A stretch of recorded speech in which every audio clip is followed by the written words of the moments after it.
शादी करने वाली भूतनी की कहानी। दोस्तों, आज से करीब 10 वर्ष पहले बिहार के एक संबलपुर नामक गांव में एक बहुत ही अद्भुत घटना घटी थी। वहां पर एक शमशान का इलाका था जो कि वहां का सबसे बड़ा शमशान था, परंतु वहां पर घटना घटी थी। वहां पर प्रत्येक रात को लगभग 12 बजे के करीब एक भूतनी शादी के जोड़े में वरमाला लिए हुए खड़े रहती है और वहां से किसी भी गुजरने वाले व्यक्ति को शादी करने के लिए कहती है। और जो व्यक्ति उसकी बात नहीं मानता है उसे उसी वक्त मार डालती है, और जो व्यक्ति उसकी बात को मान जाता है वह गायब हो जाता था। और कुछ व्यक्ति अपनी आसमान शक्ति को भूलकर पागल बन जाते थे और वह उस भूतनी का नाम जपते रहते थे और अचानक से हंसने लगते थे और कभी रोने लगते थे। वैसे यह कोई जरूरी नहीं था कि सभी को वह भूतनी उस जगह पर मिल जाए। वह किसी को भी भेंट होती थी और जिससे भी भेंट होती थी उनमें से आज तक कोई भी नहीं बचा सिवाय कुछ व्यक्तियों के, क्योंकि उन लोगों ने उस भूतनी को दूर से ही देखकर चले आए थे। और कहा जाता है कि आज भी वह भूतनी उसी प्रकार से वही कार्य कर रही है। अब लोग रात के 12 बजे के बाद उस इलाके में जाते ही नहीं है, परंतु कभी कभी वह भूतनी उस इलाके से निकलकर किसी और इलाके में भी चली जाती हैं। तभी वहां के लोगों ने सोचा कि आखिरकार वह भूतनी है कॉल, और उन्होंने बहुत ही सिद्ध तांत्रिक एवं डॉक्टर्स की टीम को बुलाया।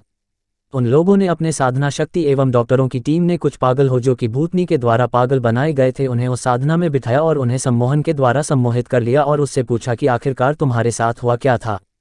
सम्मोहन के वश में आने के बाद उन पागलों ने सारी कहानियां बताई कि किस प्रकार वह भूतनी ने उसके साथ शादी रचाई और उसे एक ब्रेन का जादुई प्रयोग से उसे बेहोश कर दिया, और अब उसे कुछ भी याद नहीं है कि उसके साथ क्या हुआ था सिवाय इसके कि उसने उस भूतनी के साथ शादी किया है। तभी तांत्रिकों ने उस भूतनी को बुलाने के लिए अपनी साधना में उस पागलों की सहायता ली और उस भूतनी को उस पागल के शरीर में बुलाया।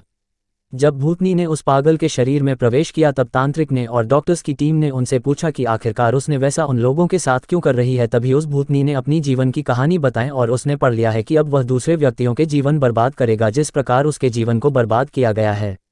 उस भूतनी ने बताया कि वह एक बहुत ही गरीब परिवार की लड़की थी और उसका विवाह कहीं भी तय नहीं हो रहा था, और एक बार तो उसका भी वह भी हो गई थी और शादी के मंडप में उसे लड़के ने छोड़कर चला गया था, परंतु उसने फिर भी हार नहीं मानी थी। उसके बावजूद उसके साथ यह घटना दोबारा हो गई जिससे आहत होकर उसके माता पिता ने आत्महत्या कर लिया, और माता पिता के खोने के गम में उसने भी आत्महत्या कर लिया, जिसकी वजह से उसकी आत्मा को शांति नहीं मिल सकी। और उसने परम लिया कि जिस प्रकार समाज के लोगों ने उसकी शादी के लिए उसका जीवन बर्बाद किया है उसी प्रकार अब वह शादी करके ही समाज के लोगों की जीवन को बर्बाद करेगी। तभी उन लोगों ने उस भूतनी को समझाया कि तुम ऐसा क्यों कर रही हो, तुम्हारे साथ जिन लोगों ने बुरा किया तुम उनके साथ बुरा करो, परंतु जिन लोगों ने तुम्हारा कुछ नहीं बिगाड़ा उनके साथ तुम क्यों ऐसा कर रही हो। उस लड़की ने कहा कि मैंने भी तो उन लोगों का कुछ नहीं बिगाड़ रहा था, पर उन्होंने मेरा सब कुछ बिगाड़ दिया, अब मैं किसी को भी नहीं छोड़ूंगी। तभी उस तांत्रिक ने कहा कि तुम गलत कर रही हो, मैं अपनी सिद्धियों से तुम्हें नष्ट कर दूंगा वरना तुम ऐसे कृत्य छोड़ दो।